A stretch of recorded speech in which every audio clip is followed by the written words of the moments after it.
Good evening. I want to thank you for tuning in with us this afternoon. I hope you've been having a wonderful afternoon. Hopefully, you have been staying dry. And I just want to start out by giving you a few announcements or just some things that we have coming up that you can keep in mind for your reference. First of all, we've got the men's prayer breakfast. It's going to be next Saturday. That's January the 15th. That'll be in the Family Life Center at 8 a.m. And we do have a sign-up sheet for that. We're trying to get some kind of an idea of about how many people are going to be here, just so we'll know how much food that we need to have and things like that. And I'd also like to remind you, for any deacons that might be watching, the elders are strongly encouraging the deacons to try to make this, because they're planning on having a deacons meeting that will immediately follow this men's prayer breakfast. Also like to mention that same weekend, on the Sunday the 16th, we'll have the first planning committee meeting, and then the elders meeting will be coming up on the 17th. And as always, if you need to meet with the elders about something, their doors open for that, and you can just make an appointment with them, and they would be glad to meet with you on Monday night.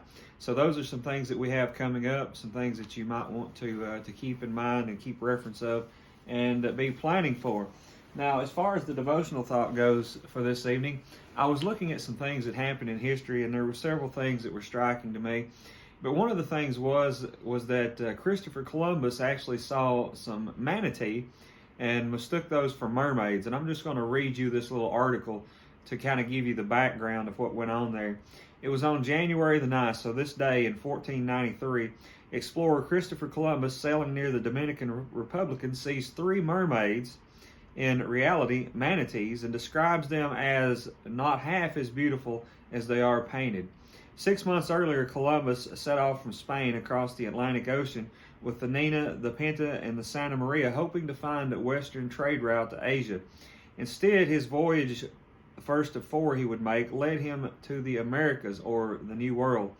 Mermaids, a mythical half-female, half-fish creature, have existed in seafaring culture at least since the time of the ancient Greeks, typically depicted as having a woman's head and a torso, a fishtail instead of legs, and holding a mirror and a comb. Mermaids live in the ocean, and according to some legends, can take on human shape and marry mortal men.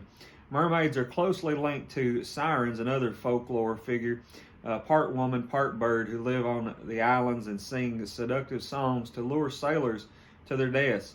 Mermaid sightings by sailors, when they weren't made up, were most likely manatees or dugongs or Steller's sea cows, which became extinct in the 1760s due to overhunting. Manatees are a slow-moving aquatic mammal with human-like eyes, bulbous faces, and paddle-like tails. So there's no doubt that what Columbus saw, he thought that it was a mermaid. And I know that we know Columbus today for discovering the New World, but can you imagine what people would have said and thought, especially people that were his critics in those days, when he started telling these tales of mermaids? And this was not the only occasion where Columbus had incorrect facts about something that he saw. Another one is to do with the Native Americans that lived in this land before us. And this is just a little reference that I looked up. It says, this is from the Britannica Online.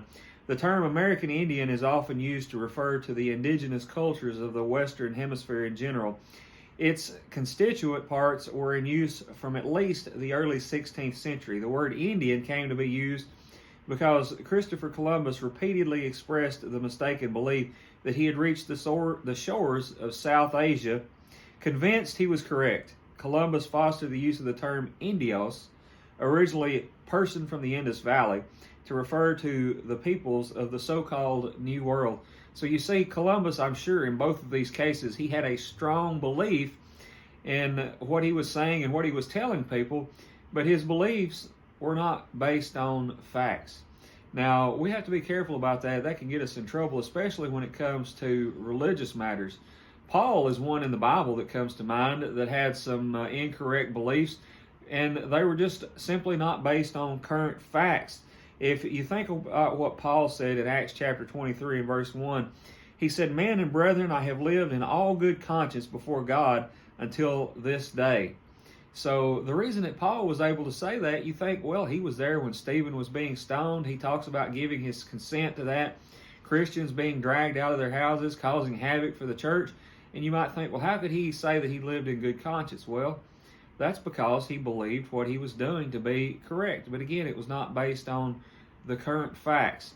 And so Paul was very fortunate that God chose him to be a vessel to the Gentiles, appeared to him on the road to Damascus, and gave him an opportunity to have a new lease on life, if you will. Went into the city of Damascus, was preached to by Ananias, obeyed the gospel, and became a very strong preacher. Now, you might think that this couldn't happen to you, but it could. It could easily happen to you.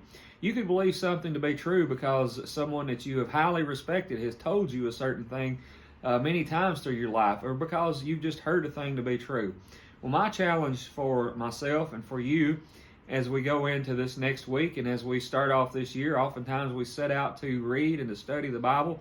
And so my challenge is for us to do just that.